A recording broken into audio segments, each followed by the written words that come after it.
شروع از امروز سنه 25 اکتبر تا آخر هفته تجدید پل کهنه شهر خوجند آغاز شد.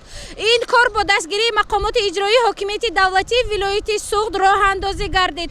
متخصصان دوام 24 ساعت کار میکنند و دوام 5 روز پر تعمیر جاری پل کهنه را به آخر میرسانند.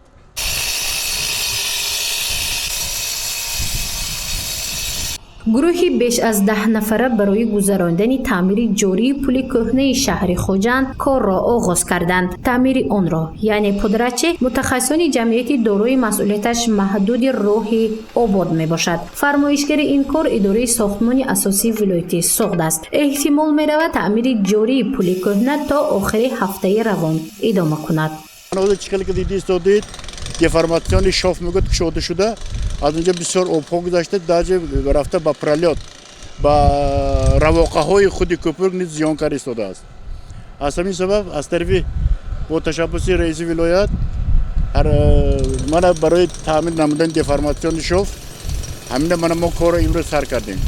Дар он ҷо аз рӯи технология деформациони шови нав мемонем, баъд онро пур карда از بالوش یک سلوی اسفالت میکنیم. پل کهنه شهر خوجند نزدیک 60 سال این جانب خدمت میرساند و بار هم روی تعمیر را ندیده بود. پس از 58 سالی به استفاده دادن آن بار اول تعمیری جاری میگردد. بنا به تحلیل متخصصان مقامات اجرایی حاکمیت دولتی ولایت سوخت پل به تعمیر جاری احتیاج دارد و به طلبات امروزه جوابگو نیست.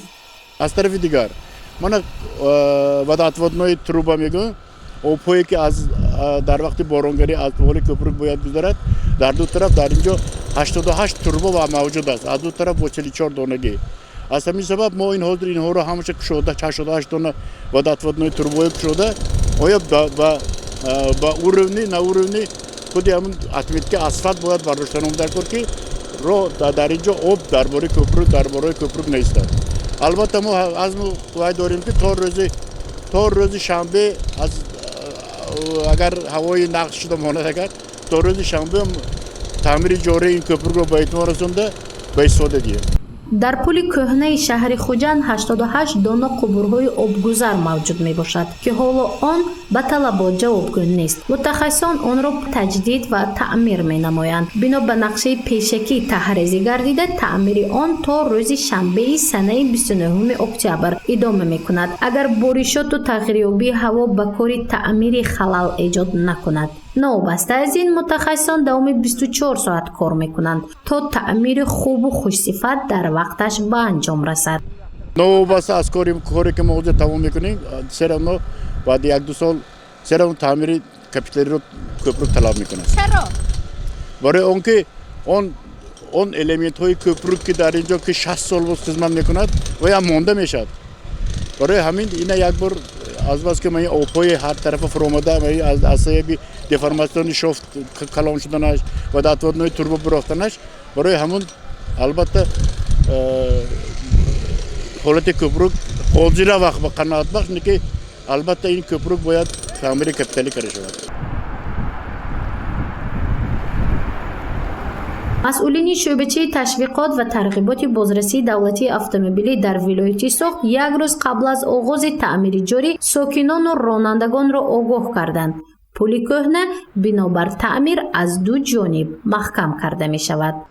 راهبریت شعبه بازرسی دولتی اتومبیلی از کل اشتراکچیانی حرکت در او دعوت به عمل می آورد که بهر تامین بی‌خطری حرکت در راه و فعالیت بی‌مامونیت ساختمانچیان از رانندگان واسطه‌های نقلیات دعوت به عمل می آورد که حرکت خود را طریق کوچه‌های گاگارین و رحمان نبیف ادامه دهند.